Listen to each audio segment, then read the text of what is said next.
Assalamualaikum warahmatullahi wabarakatuh. Halo anak-anak, apa kabar? Alhamdulillah, luar biasa, Allahu Akbar. Oke, sebelum kita memasuki pembelajaran kali ini, alangkah baiknya kita berdoa terlebih dahulu ya. Bismillahirrahmanirrahim.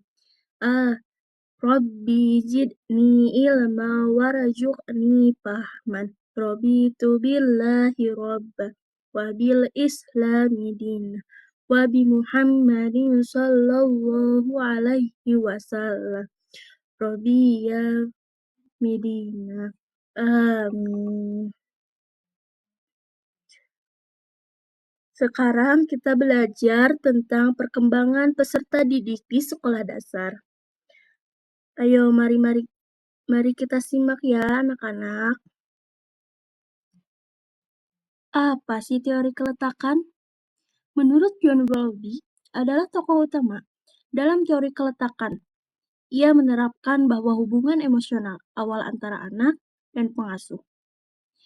Biasanya ibu sangat penting dan berdampak jangka panjang terhadap perkembangan sosial, emosional, dan kognitif anak.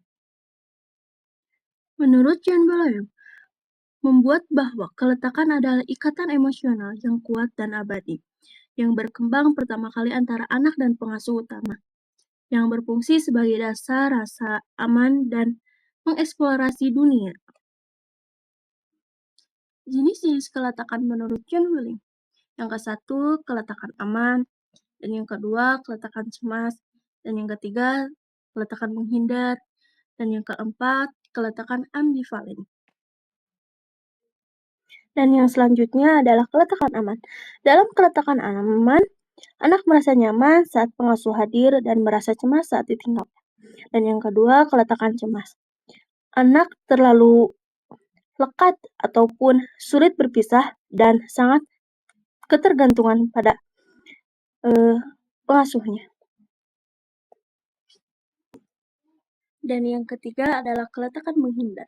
Dalam keletakan menghindar, anak terlihat tidak peduli saat pengasuh pergi ataupun kembali. Dan yang keempat, keletakan ambivalen. Dalam keletakan ambivalen, anak menunjukkan perilaku bingung ataupun bertentangan, kadang mendekat ataupun menjauh. Implikasi teori keletakan terhadap pendidikan di sekolah dasar. John William menerapkan bahwa kualitas hubungan awal mempengaruhi perilaku anak di sekolah, termasuk rasa aman, kepercayaan diri, dan hubungan sosial. Yang selanjutnya, guru sebagai fitur keletakan sekunder. Yang ke-1, guru dapat menjadi sosok pengganti sementara yang aman bagi anak, terutama jika anak tidak mendapatkan keletakan aman di rumah. Membangun hubungan suportif dan hangat. Contohnya, memberikan perhatian, mendengarkan perasaan anak, menyapa dengan empati, dan bersifat konsisten akan membentuk suasana kelas yang nyaman.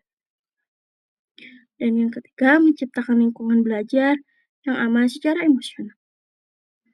Anak lebih berani bertanya, mencoba, dan berinteraksi bila merasa diterima dan dihakimi. Dan yang selanjutnya ada contoh aplikasi dalam pembelajaran di sekolah dasar. Yang ke-1, contoh membuat anak dengan senyum dan sapa profesional. Misalnya, selamat pagi Rina, kamu terlihat sangat semangat hari ini. Dan yang kedua, memberikan pelukan hangat. Biasanya membuat anak merasa diperhatikan secara emosional. Dan yang ketiga, membuat pojok tenang di kelas. Yang tampak anak bisa menerapkan diri serasa emosionalnya. Dan yang selanjutnya ada kesimpulan. Teori keletakan John William menerapkan pentingnya hubungan emosional awal terhadap perkembangan jangka panjang anak. Di sekolah dasar, guru sangat menerapkan prinsip keletakan dengan menciptakan lingkungan yang positif, penuh empati, dan konsisten. Hal ini akan berdampak positif terhadap pembentukan karakter, emosi, dan keberhasilan akademik anak.